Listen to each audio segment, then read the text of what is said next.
this series is yoga for back pain, but if we truly want to eliminate back pain, we have to strengthen the muscles that surround and support our spine, as well as increase proper mobility in the vertebrae. So that's what we're going to be focusing on. So as we do every movement, try to focus on the individual vertebrae rather than moving the spine as a whole. So let's start in an all fours position for cat and cow. Hands are bladed underneath the shoulders, the knees are directly underneath the hips, and you're pressing down firmly into the floor with the tops of the feet to stabilize the lower body.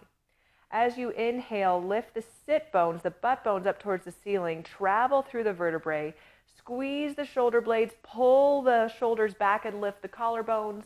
And now as you exhale, drop the chin to the chest, pull up the back, the spine between the shoulder blades, lifting each vertebrae towards the ceiling, almost like the forehead and pelvis could meet. And now reverse that again. Inhale, extend the spine. We call this cow pose. Exhale, flexion, rounding of the spine. We call this cat pose. Move in between the two. But also, if you'd like to move the spine in different directions, maybe rolling the head and neck or looking behind your shoulder to your hips for a lateral bend, feel free to do that for the next couple of breaths. The more you breathe and move in tandem, the more the body feels safe to release and open. When we hold our breath, the body's going to tighten up as if it's under threat or under stress.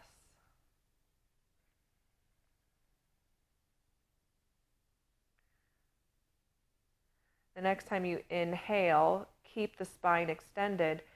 Thread the needle. Take the right hand forward on the mat, and the left arm laces underneath the right shoulder, and you're looking underneath your right shoulder. This is where it's going to be important to keep pressing down on the feet so that your hips and legs don't move, to compensate for the twist we're trying to target in the upper back. The upper back vertebrae are typically very immobile, and the low back typically has too much mobility. So we have to strengthen the lower back by pulling the navel in here and keeping it stabilized, and focus on spiraling the left ribs under the right ribs so we can squeeze the intervertebral discs so that when we unspin them, when we untwist, new blood and fluid rushes into those discs and they become healthy and plump. As you exhale, bend the right elbow to place the hand underneath the shoulder. Inhale to all fours. Exhale, left arm forward, right arm laces underneath the left shoulder. Thread the needle on the other side. Still really big breaths, even though you're twisting the upper spine.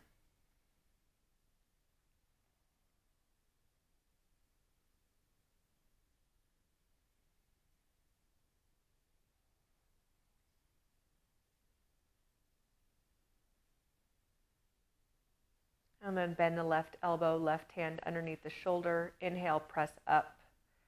All fours position, pull the navel into the spine, almost like you're going to round the low back. Reach the right fingertips forward and make a little spider position or tent with your right fingers, making sure you're pressing firmly into the floor with the left hand and the top of the right foot to stabilize your spine. Now straighten out the left knee and tuck the toes under behind you, so you still have the fingertips of the right hand and the toes of the left foot on the floor. Pull that navel in and up. And now reach the right arm forward as if you're going to shake my hand, and really pull the right shoulder blade down the back, the right shoulder away from the ear. And as you lift your heel 2 inches up off the floor, you want to squeeze the left butt and hamstring right where they meet, and not bend into the low back and overarch the low back. You want to keep pulling those abs in to protect the vertebrae. Exhale, elbow comes into the knee and you round the spine until the elbow and knee touch. You tuck the chin, and inhale, you extend the right arm and the left leg out. Again, be careful to not arch the low back. Exhale, bring them in. More like that. Remember, firmly press down on the back foot to help you balance and stabilize. Exhale, bring it in. Last time, extend, reach, reach, reach.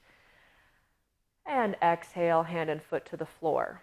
Reestablish strength in the core. Open up the collarbones away from each other. The left fingertips reach forward. The right toes press back. Press down into the floor with anything that's touching the floor. Pull the abs in. Keep the chest open. Left fingertips reach forward, locking the shoulder blade down and back. Right heel lifts up, squeezing the glute and hamstring, and exhale, elbow to knee, pulls in, strengthening the muscles that surround the spine, strengthening the core and the abs.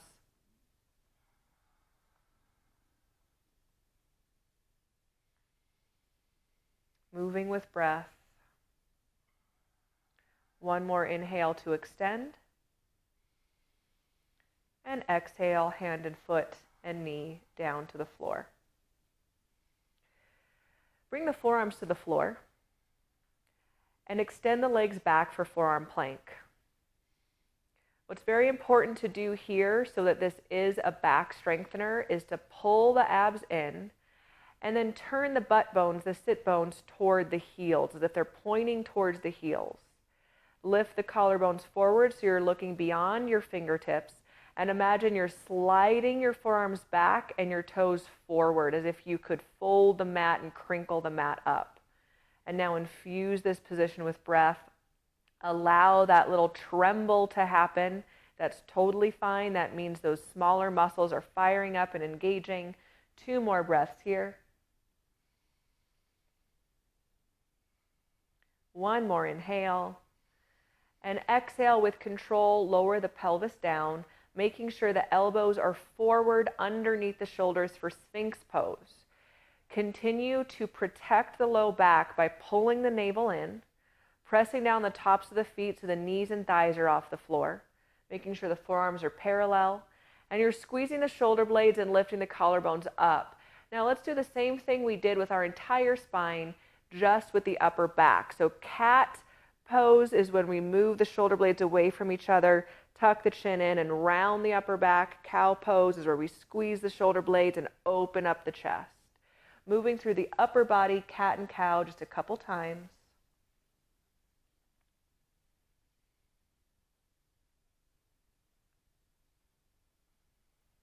And one more time, extend the chest forward, and then stay here for 1 more breath, really focusing on lifting the core and opening up the extension of the thoracic spine. And keeping that lift in the upper chest, move the elbows from the mat to point up toward the ceiling, and the hands are going to be placed right where the elbows are now. We're returning to baby cobra. And now from here, baby cobra crunches. So you lower the forehead down and you use the back muscles and the breath to lift your head and chest up. Do this a few times. It's just like when we're doing our core workout, but now it's for back muscles. To make sure that you are not putting too much pressure in the low back, fire up the leg muscles. Don't let them sit and relax. It's part of it. Make sure you can feel all 10 toenails on the floor, so there's an internal rotation in your legs. 1 more inhale to come up to baby cobra. And now extend your arms forward, making those tent spider positions. Again with the hands, pressing down on the fingers and lift your chest up, your collarbones above the shoulders. Tuck the toes underneath, keeping the thighs and knees up off the floor. And now same thing we did with spinal balance. Extend the right fingertips up off the floor. Point the left toes back. And now have the left arm and right leg and foot match it for full Superman. 3 breaths here only. Make sure there isn't tension in your shoulders or jaw. You're breathing fully. You're lifting higher each time you inhale. 1 more breath here. And exhale, return to baby cobra. Inhale and exhale, press the butt back to child's pose. The big toes touch and the knees move away from each other, so there's lots of space to relax the torso in between the thighs. Take 3 breaths, inflating the low back. Mid back, upper back. Exhale, relax the forehead down. You can walk the hands over to the right side of the mat to stretch out the left side of the torso.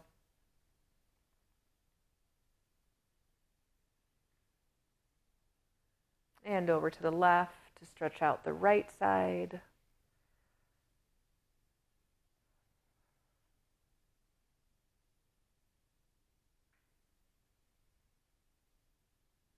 Back to center.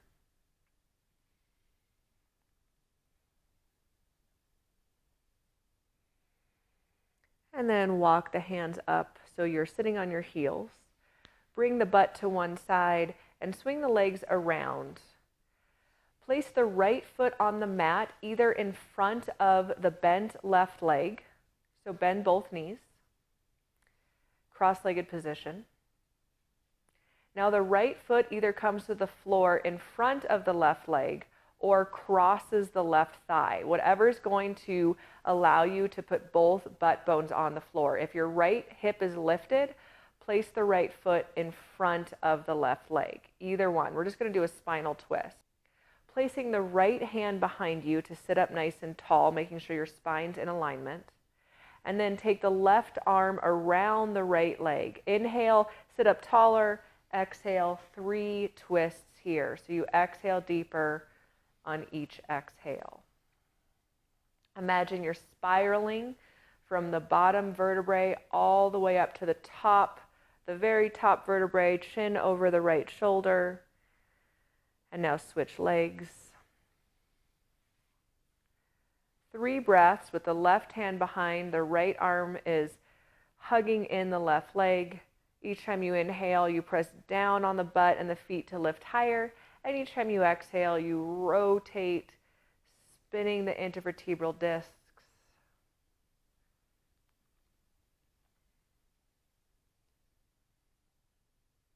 And then inhale, come back to center. Cross-legged position. Nice, tall, aligned spine. No rounding if you want to get the health of your spine as a priority. 1 big breath in. HA, sigh it out. I'm Eric, a former firefighter with 13 years of experience on the job. I now teach yoga for first responders, or YFFR, to my brothers and sisters in public safety. YFFR is here to provide you with accessible training for processing stress, building resilience, and enhancing performance. Several studies show that yoga and meditation are one of the best ways to protect yourself from stress-based health issues that can result from a job in public safety. Yoga techniques such as tactical breathing, strength and mobility, and recovery and mindfulness will also put your mind, body, and nervous system in the best place possible for a long, successful, and enjoyable career.